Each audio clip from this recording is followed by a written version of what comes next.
mungkin agak sulit ya Mbak, karena memang variatif sekali gejala yang dirasakan setiap orang gitu.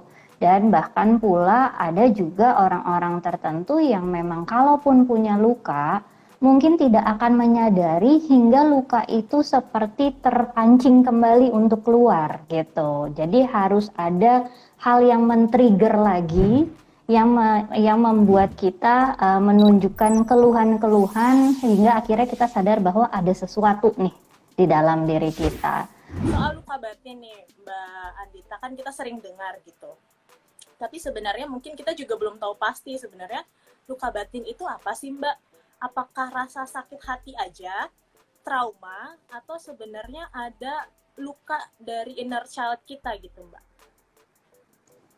Oke, sebenarnya mungkin kalau dalam psikologi, istilah yang lebih sering kita pakai itu untuk luka batin tuh adalah inner child trauma kali ya, yang biasa kita pakai. Jadi memang kalau misalnya didefinisikan, apa sih itu luka batin atau inner child trauma itu, kita bisa mendefinisikannya itu sebenarnya sebagai pengalaman masa lalu yang memang ada di dalam diri kita, yang intens, dan memang belum atau tidak ada penyelesaian dengan baik gitu. Jadi makanya mengapa masih terbawa hingga kita saat ini di usia dewasa seperti itu Mbak Maria. Oke, jadi ada permasalahan di masa kecil yang belum selesai gitu ya Mbak ya? Iya betul, bisa dibilang seperti itu garis besarnya. Nah, kadang-kadang seseorang ini ada yang tahu Mbak bahwa dia memiliki luka batin gitu ya. Ada juga yang mungkin dia nggak sadar bahwa dia terluka batinnya gitu. Ada nggak sih Mbak tanda-tanda bahwa seseorang itu memiliki luka batin gitu?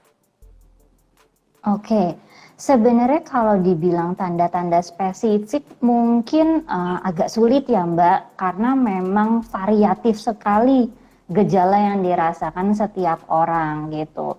Dan bahkan pula ada juga orang-orang tertentu yang memang kalaupun punya luka, mungkin tidak akan menyadari hingga luka itu seperti terpancing kembali untuk keluar gitu. Jadi harus ada hal yang men-trigger lagi yang membuat kita menunjukkan keluhan-keluhan hingga akhirnya kita sadar bahwa ada sesuatu nih di dalam diri kita.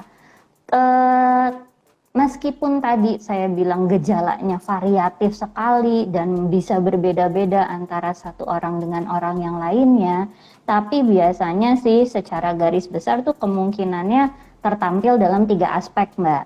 Jadi dari aspek emosi, mungkin saja jadi lebih sensitif, jadi lebih emosional,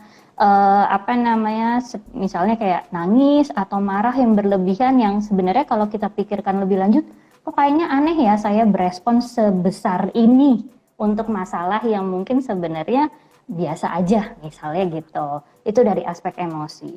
Kemudian yang kedua dari aspek perilaku nih. Bisa juga jadi menunjukkan masalah-masalah seperti sulit tidur, kemudian juga semangatnya menurun, kok gampang capek, gampang lelah, seperti itu. Sama satu lagi dari segi kognisi nih, dari pola pikir.